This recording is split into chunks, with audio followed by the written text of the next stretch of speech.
तो मुझे इस कंपनी में सबसे अच्छी बात लगी वो है कि इसमें एक भी रुपए का डेप्ट नहीं है, प्रमोटर्स ने किसी तरह का डेप्ट नहीं लिया है, तो इनका जो डेप्ट इक्विटी रेशियो 0-0 है। तो मेरे लिए सबसे पॉजिटिव सिग्नल यही रहा है। तो सेल्स लगातार बढ़ती है। 2014 में जहाँ पे इनकी 50 करोड़ की सेल्स होती थी, अब मार्च 2025 में लगभग 512 करोड़ की सेल्स हो रही है, लगभग 10 टाइम सेल्स हो चुकी हैं। जिस हिसाब से कंपनी के प्रॉफिट मूव कर रहे हैं, जिस हिसाब से सेल्स बढ़ रही है, उस हिसाब कंपनी का प्राइस नहीं मूव कर रहा है। तो यहीं पे हमें एक गैप मिलता है कि हाँ, कंपनी अभी अंडर वैल्यू चल रही है, इन्वेस्टर्स अभी ज़्यादा से वैल्यू नहीं दे रहे हैं।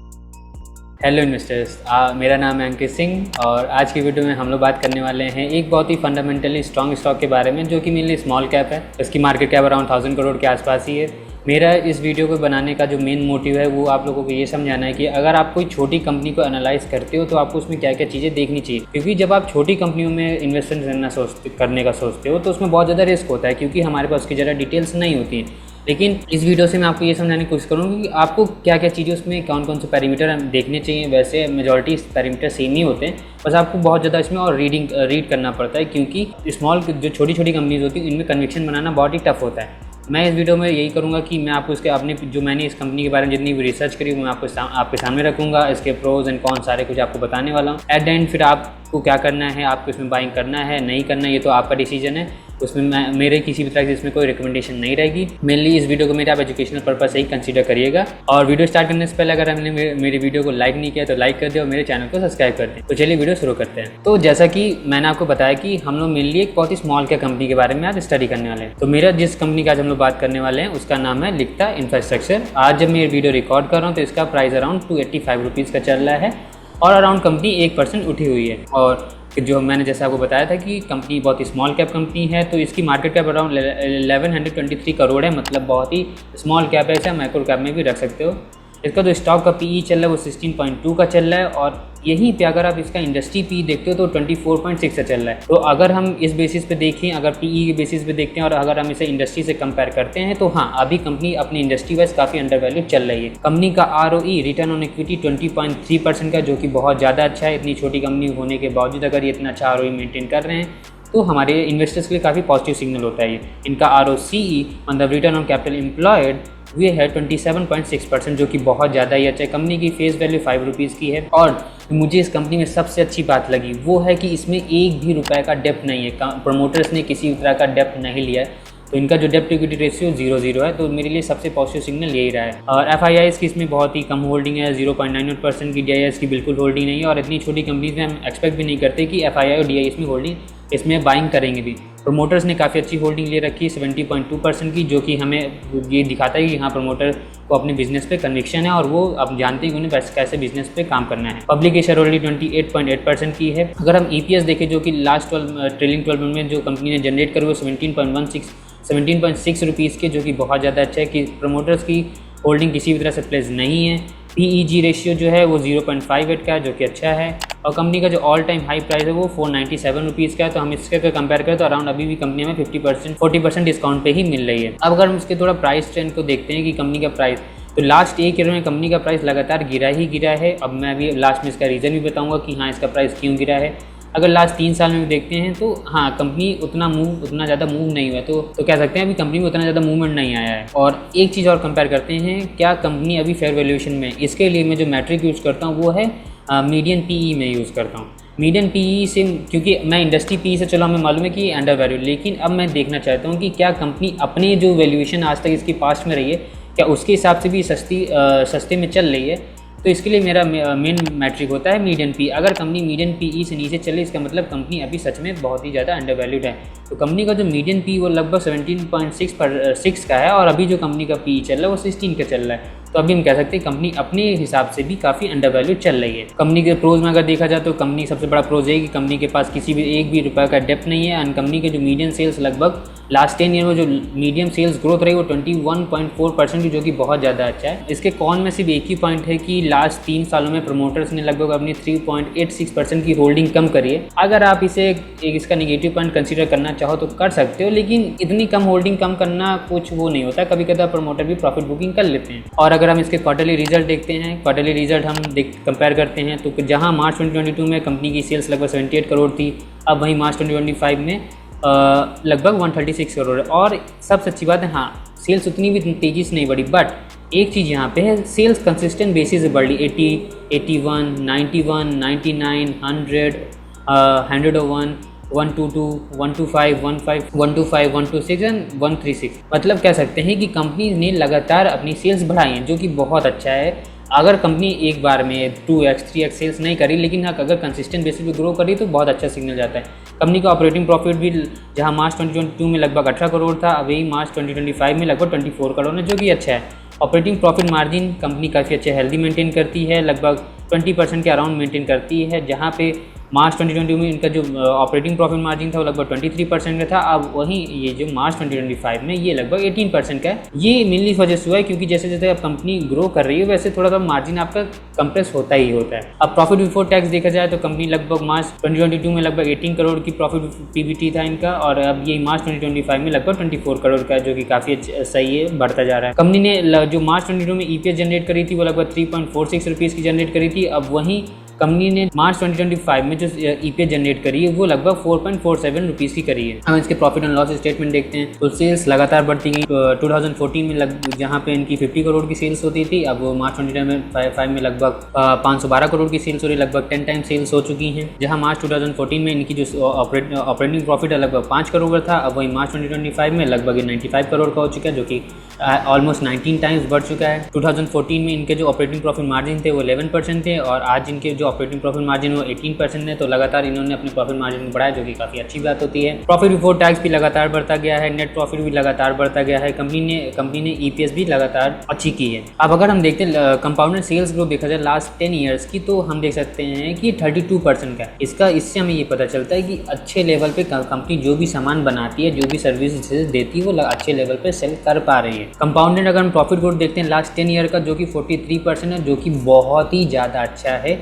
इतना अच्छा प्रॉफिट कंपाउंडेड प्रॉफिट ग्रोथ मैंने बहुत कंपनी में आज तक ज़्यादा कंपनीज में नहीं देखा है, और ये लगातार इसे मेंटेन कर रहे हैं। बट इसमें एक प्रॉब्लम ये है यहाँ पे, क्योंकि जिस हिसाब से कंपनी के प्रॉफिट मूव कर रहे हैं, जिस हिसाब से सेल्स बढ़ रही है, उस हिसाब कंपनी का प्राइस नहीं मूव कर रहा है। तो यहीं पे हमें एक गैप मिलता है कि हाँ कंपनी अभी अंडर वैल्यू चल रही है, इन्वेस्टर्स अभी ज़्यादा इसे वैल्यू नहीं दे रहे हैं, बट कंपनी के फंडामेंटल बेसिस एकदम अच्छे हैं। कंपनी सेल्स कर रही है, रिवेन्यू कर रही है, प्रॉफिट बना रही है, उसमें कोई कमी नहीं। तो प्राइस का तो बढ़ना था, बस प्राइस मूवमेंट नहीं हो रहा है, क्योंकि शायद मे बी मार्केट अभी इसको उतना अच्छा वैल्यू ना कर रही है। और अगर आप इसके लास्ट 10 ईयर का आरओई देखते हैं तो वो 25% का, जो कि बहुत ही ज़्यादा अच्छा है। हम आरओई अगर 15% से ऊपर होता है तो हम इसे बहुत अच्छा ही कंसीडर करते हैं। यहाँ तो 25% है, जो कि बहुत ज़्यादा ही अच्छा है। बैलेंस शीट देखें तो इनकी जो इक्विटी कैपिटल वो अच्छे लेवल पे बढ़ी है। इनके रिजर्व 12 करोड़ से बढ़ के लगभग 354 करोड़ हो चुके हैं। बोरोइंग्स है ही नहीं, बोरोइंग्स एकदम जीरो, जो कि सबसे पॉजिटिव सिग्नल है इस कंपनी का। जहाँ 2014 में 0 बोरोइंग्स थी, अभी लगभग इनकी 1 करोड़ की बोरोइंग्स है, जो कि एकदम ही नेग्लिजिबल है। कंपनी ने अपने फिक्स एसेट काफ़ी अच्छे लेवल पर बढ़ाए हैं। और अगर कैश फ्लो देखा जाए तो कंपनी का जो कैश फ्लो है, जिसमें मैं सबसे ज़्यादा इंपॉर्टेंस देता हूँ, कैश फ्रॉम ऑपरेटिंग एक्टिविटी। इसका मतलब होता है कंपनी जो बिजनेस करती है, क्या उससे पैसे जनरेट कर पा रही है, वो हमें बताता है कैश फ्रॉम ऑपरेटिंग एक्टिविटी।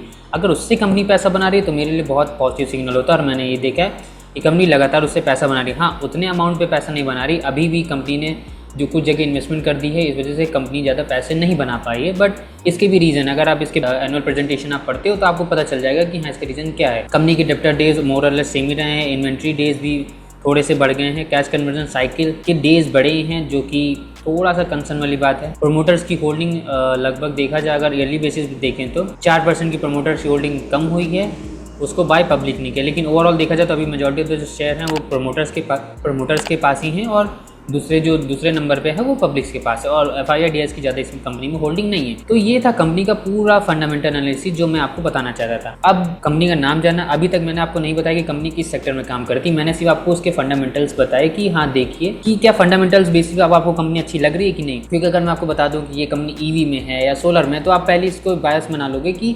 अभी चाहे, फिर आप फंडामेंटल्स को इंपॉर्टेंस दोगे ही नहीं। आपको लगेगा इतने अच्छे सेक्टर में काम कर रही है, तो मैं इसके फंडामेंटल अभी ख़राब होंगे, शायद फ्यूचर में सही हो जाए। लेकिन अभी मैंने आपको जो कंपनी दी उसके फंडामेंटल अभी अच्छे हैं, फ्यूचर में भी अच्छे रहेंगे।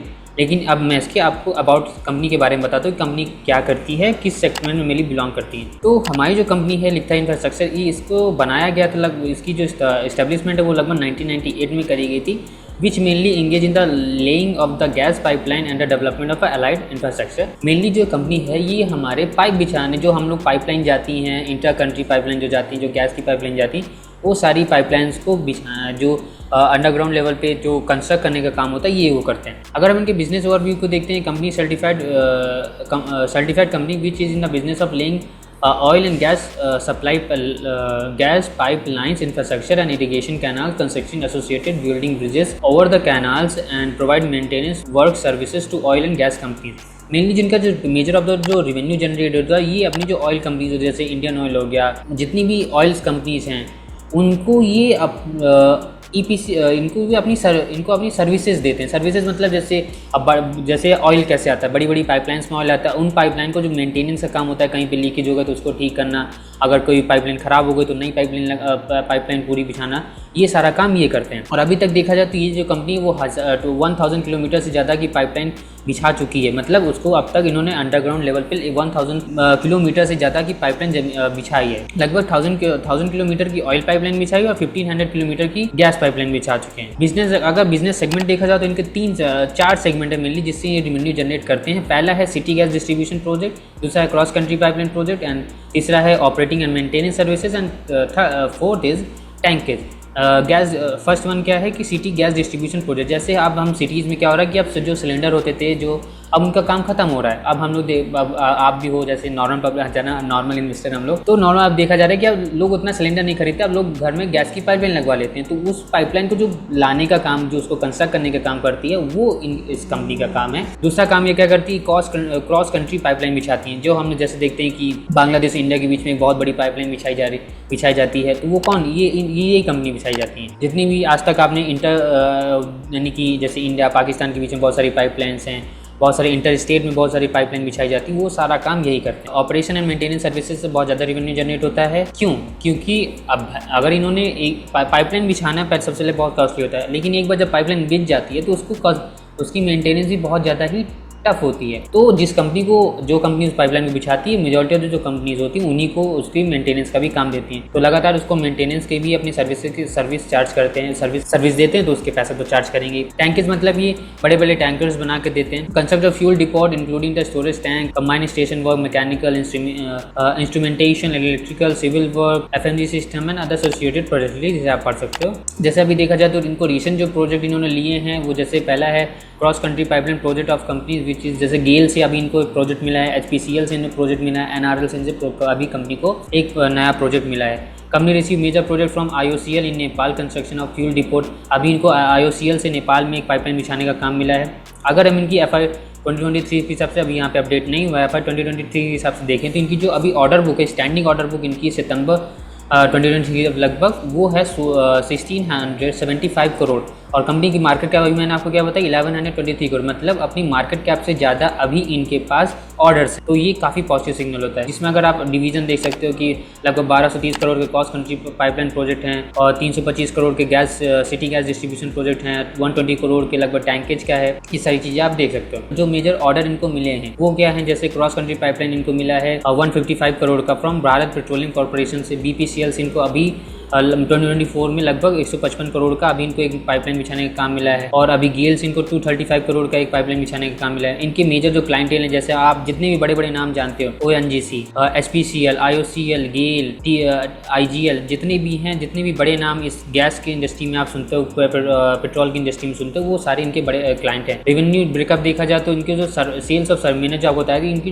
जो अपनी सर्विस देते हैं इनका 99% रेवेन्यू जनरेट होता है, और अदर इनकम से इनका 1% रेवेन्यू जनरेट होता है। ओवरसीज अगर देखा जाए तो कंपनी ने, और सबसे बड़ी बात यह है कि कंपनी अब इंटरनेशनल भी जा रही है। अभी रिसेंट में कंपनी ने सऊदी अरेबिया में एक अपनी कंपनी के साथ पार्टनर किया है, एक नई कंपनी वहाँ एस्टैब्लिश करी है, incorporated joint venture which is लिखता HAK Arabia construction company in the kingdom of Saudi Arabia. Fund raising अभी कंपनी ने FY 2023 में लगभग कंपनी ने 125 करोड़ का यानी कि एक राउंड रेज किया था। कंपनी के बहुत ज़्यादा एक्सपेंशन प्लान है। Company is planning to expand its capacity to execute work of oil and gas pipeline अब 400 किलोमीटर पर ईयर। कंपनी अपनी एक्सपेंशन कैपेसिटीज़ को बढ़ाना चाहती है, जिससे वो पर ईयर लगभग 400 किलोमीटर से ज़्यादा की पाइपलाइन बिछा सकें। तो ये मैंने आपको लिखता इंफ्रास्ट्रक्चर के बारे में सारी डिटेल दी, जो डिटेल आपको जाननी चाहिए या एज ए इन्वेस्टर आपको पता होनी चाहिए। लेकिन आपको कभी भी किसी भी स्टॉक में बायस नहीं होना। मैंने एक पीडीएफ भी बनाई जो कि मैं आपको उसका लिंक डिस्क्रिप्शन में दे दूंगा, आप उसे भी जाके पढ़ सकते हो। उसमें मैंने इसकी मेन डिटेल्स को बहुत ही शॉर्ट में करके वहाँ लिख दिया है, जिससे आप पढ़ोगे तो आपको समझ में आ जाएगा कि उसमें आपको अभी क्या करना चाहिए। और मैंने उसमें ये भी पॉइंट लिखे कि अगर आप हाई रिस्क इन्वेस्टर हो तो आप अभी इसमें क्या कर सकते हो, लो कंजर्वेटिव टाइप के इन्वेस्टर हो तो क्या कर सकते हो, सारे पॉइंट मैंने उसमें लिख दिए हैं। आप उसे भी जाके एक बार रीड कर लेना। मेरे हिसाब से मैं अभी इस कंपनी को स्टडी कर रहा हूँ, मैं अभी पर्सनली इस कंपनी में एकदम इन्वेस्टेड नहीं हूँ, लेकिन हाँ मुझे कंपनी काफ़ी ज़्यादा अच्छी लग रही है। और अगर इसके 1-2-3 क्वार्टर रिजल्ट और अच्छे आते हैं और जो मैनेजमेंट है उनकी अगर आउटलुक बहुत ज़्यादा अच्छा और मुझे दिखता है तो मैं इसमें इन्वेस्टमेंट ले सकता हूँ। लेकिन ये किसी तरह की आपके रिकमेंडेशन नहीं है। आप अपना डिसीजन अपनी स्टडी के बेसिस पे लीजिएगा, किसी और के बेसिस पे कभी भी इन्वेस्टमेंट नहीं करी जाती है। आज की वीडियो यहीं तक। अगर आपको वीडियो में थोड़ी सी भी वैल्यू लगी तो आप मेरे वीडियो को लाइक कर दीजिएगा, चैनल को सब्सक्राइब कर दीजिएगा। और अगर आप आपकी कोई भी क्वेरी स्टॉक मार्केट इन्वेस्टमेंट से रिलेटेड तो आप मुझे कमेंट में पूछ सकते हैं, या आप ऐसा कौन सा स्टॉक चाहते हैं जिसकी मैं खुद फंडामेंटल एनालिसिस करूँ वीडियो पे, तो आप मुझे कमेंट में बता सकते हैं, वो मैं जरूर कर दूंगा। तब तक के लिए this side Ankit Singh signing off, bye bye.